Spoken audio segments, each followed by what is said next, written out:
Back so soon? Congratulations. Thank you very much. No, it was a special day, and I was glad to be able to share that with my family. And very unique situation, but very, very fortunate and pretty blessed 24 hours, both professionally and personally. Well, I'm glad to hear. And once again, congrats. But now you get ready for a football game and you've got plenty of playoff experience. And, you've also gone on deep runs in the playoffs. So as this team prepares for another run at hopefully, several wins for you guys, what changes now compared to in the regular season? Does anything change? Like, what's the biggest change if there is something? I would say the outside noise, the outside perspective changes, but the best teams that make the runs are the teams that don't change much on inside the building, right? You understand the format that's gotten you here. You understand the end season adjustments you've had to make. So for us, it's not changing, flipping the script, not changing too much, because when you try to be outside of yourself, you try to do something that you haven't done before, is when you get yourself in trouble. Understanding what got you there, and then just trusting that. And Mitch, Matthew Judon is a player that has been so effective for the Patriots this year. And I'm just curious, how do you guys, I guess, I don't want to say prepare for somebody like that, because you prepare for a lot of, elite pass rushers, but how do you make sure that you're always cognizant of like where he is on the field and what he can do with one play? Yeah. Matt Judon is an exceptional football player. Both in Baltimore and now in New England. Kind of fits that New England fold, understands his role, and when he gets his opportunities, takes advantage of them. So for us, we understand it's going to be a great competitive environment against that whole defensive front and that front seven, especially Judon. And you have to be cognizant of where he's at, because if you let him go, like I said, he can make his plays. So,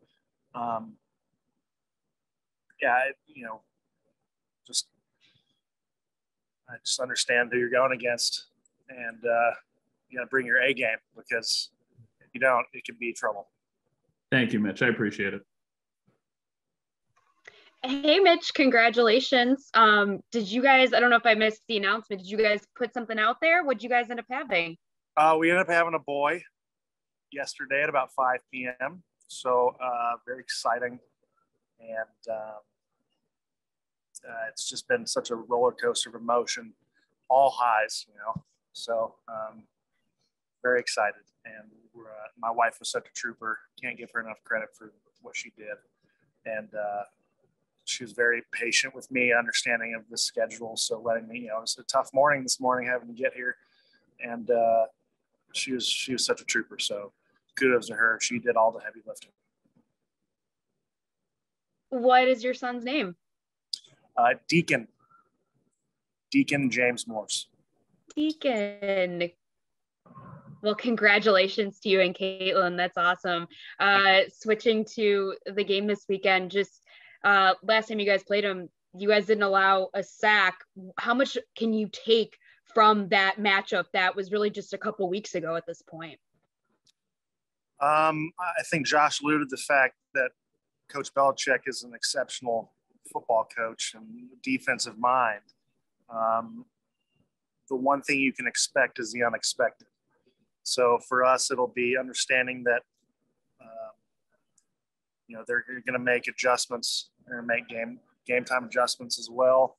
And for us, it's just understanding our rules.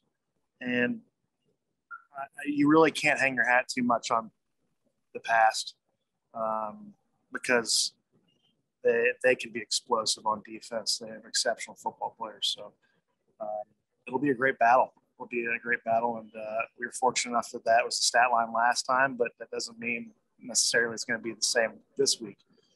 So for us, it'll just be matching their intensity and playing the best we can as a unit. Thanks, Mitch. Congratulations once again to you both. Thank you. Mitch Morse, Mookie Hawkins, Waffle Sports Cincinnati. How you doing, man? Good, Mookie. How are you? Hey, congrats on DJ Morse too. We got to keep that name. We got to write that name down for the next 20 years. That's going to be quite something right here. You know, Okay. Yeah. DJ Morse. Hey, today marks the 5th year anniversary of Mr. and Mr. Pagula hiring Sean McDermott being head coach here as the Bills. So, what has Coach McDermott been to you since you've been here in Buffalo? Yeah. This will be my 3rd year now with Coach McDermott. I think just like us as players, he as a head coach has grown, figured out who he wants to be as a head football coach. You know, he's always trusted his players implicitly, even more so now than in the past. You know, when the stakes are at its highest is when he's really given the tools to the team. You know, when it's easiest for a coach to pull it back and try to be more authoritative. Now, that doesn't mean he doesn't think he's not stern, doesn't have his rules, but wants us to be ourselves, wants to take ownership of the game plans that they present. And so I've been very fortunate to be with Coach McDermott and see him grow. And he's helped me grow as a football player. It's been awesome. So how motivating is that? So how motivating is that to want to get Coach to the highest of highs at this point? Yeah, I mean, Coach McDermott's a guy you want to go to battle for. He cares about you off the field as much as he does on the field. And you have a guy like that, it's easy to go to battle for. So, you know, it's not only Coach McDermott, you can do it for anyone on this team, anyone on this staff. You want to do your part to take these people on this journey because it can be a special one. It's and there's only one winner in the end of the league, end of the season, and everyone's fighting for that. So how great would it be to bring everyone along for that? Now, understanding the challenges ahead, including this weekend. Absolutely. Congrats, man. Good luck this week. Thank you. Hey, Mitch. Congratulations to you and the family. Thank you so much. Yeah, I was wondering when you guys, facing the Patriots twice in 4 weeks, we talk so much about, and you've already mentioned how they can change everything so quickly, how their game plan's unexpected.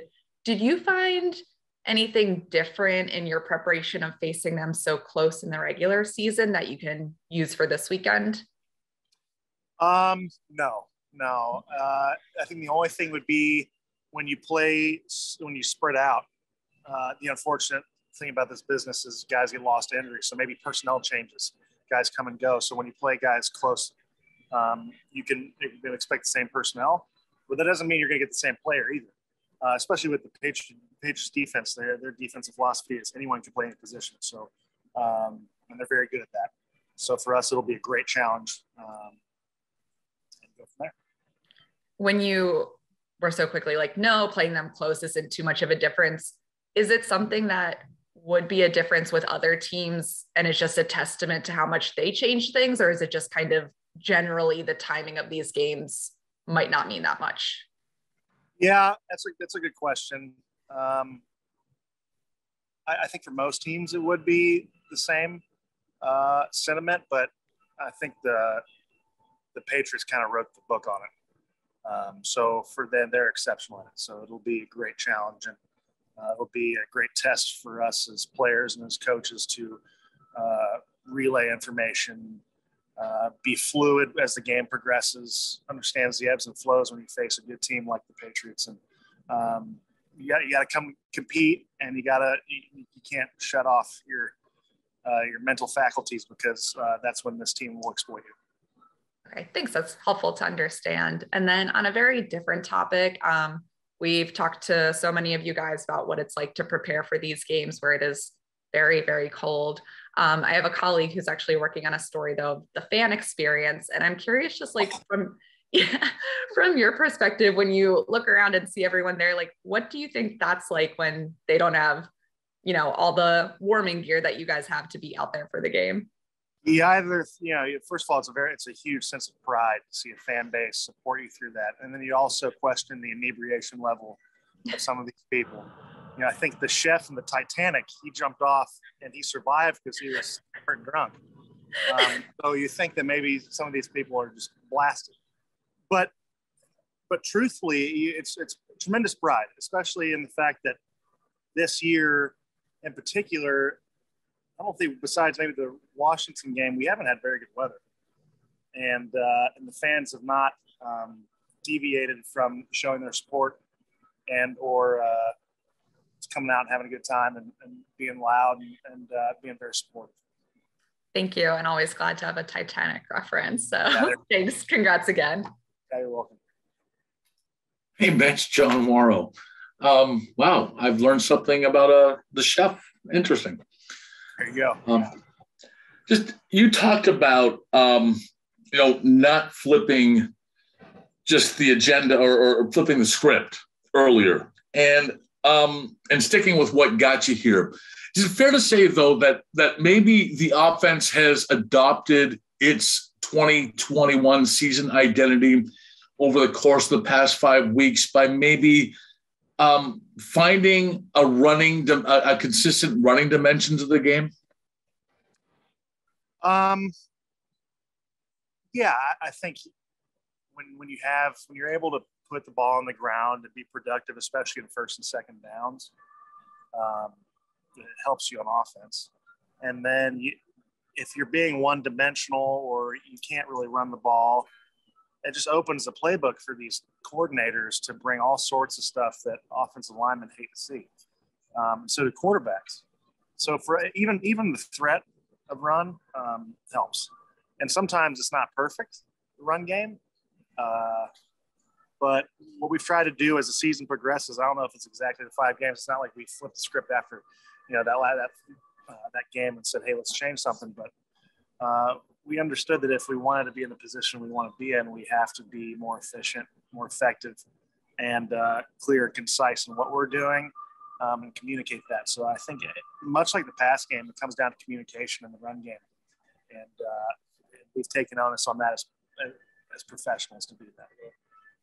And that's, how much do you think, knowing that you can be effective running the ball and having shown it on the field, how much more prepared do you think this offense might be going into this postseason right now, having that dimension that's actually showed up on tape and may give defensive coordinators some pause?